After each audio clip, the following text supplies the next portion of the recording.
prêter à cet exercice. 27e congrès de l'Union postale universelle. Bon, pour nous qui sommes un tout petit peu habitués aux rendez-vous et aux activités de la Poste à l'international, nous sommes très très motivés parce que c'est les Jeux olympiques ou du moins la Coupe du monde de la Poste. Donc j'ai fait 5 années en tout cas d'apprentissage à la Poste pour comprendre un peu aussi les enjeux et l'environnement. Donc 5 années de direction générale de DGA de 2011 à 2015.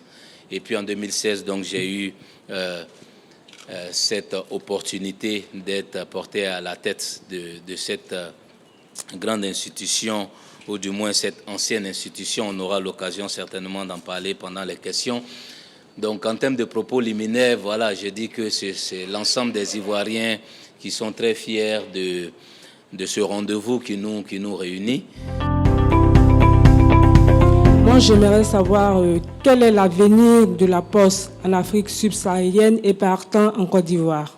Merci. Oui, c'est un avenir radieux. Je peux vous dire que dans d'autres pays, la Poste est un pilier essentiel. Donc, on a un exercice, c'est l'exercice de continuer les échanges avec vous pour que nos populations soient éduquées que la Poste, ce n'est pas cette vieille machine qui voit à Tekoubé ou à Djamé, mais que c'est une opportunité pour nos pays. D'autres pays l'ont compris et ça commence à être sérieux et bien. Donc, l'avenir est radieux pour les postes. Donc, charge à nous de prendre le train du développement. Pourquoi je dis ça? Parce que de plus en plus, nos pays commencent à mettre le citoyen au centre. Après, s'il est vrai qu'il faut mettre les citoyens au centre, il faut leur apporter l'information. Donc, il faut utiliser une machine de l'État qui est présente sur l'étendue du territoire pour apporter l'information aux citoyens. Donc, si on commence à juxtaposer tous ces éléments, vous vous rendez compte que les pays qui ne vont pas utiliser la Poste comme élément de développement socio-économique vont à un moment donné arriver à un stade où les citoyens vont se retourner pour dire « vous ne faites rien pour nous ».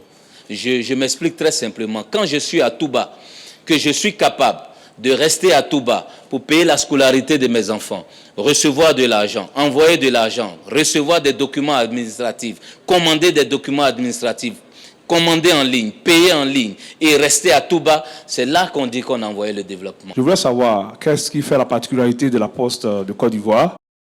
Une particularité spéciale. On a bien compris que si on ne se réveille pas et si on ne se réinvente pas, on va mourir.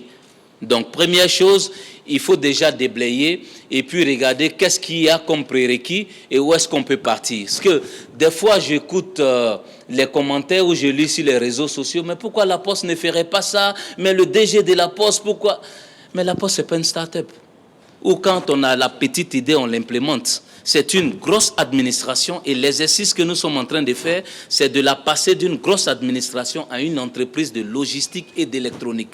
Donc ça déjà, ça demande, et les pays qui ont réussi, qui sont là dans l'auditorium du Palais des Congrès de l'Hôtel Ivoire peuvent vous le dire.